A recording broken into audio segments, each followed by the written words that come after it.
Evet, bu ay katalogdan 150 BP sipariş verin. Ocak ayındaki BP'li siparişinize 100 TL değerindeki Simbo tost makinesine %80 indirimle 20 TL'ye sahip olun. Satış kazancınız 99 TL, ürün kazancınız 80 TL, toplam kazancınız 179 TL.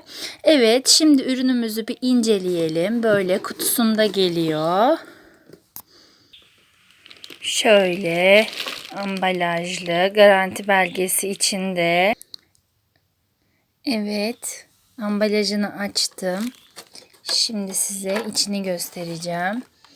İçi bu şekilde granit. Burada et, balık bile pişirebilirsiniz. Aslında küçük bir ızgara gibi.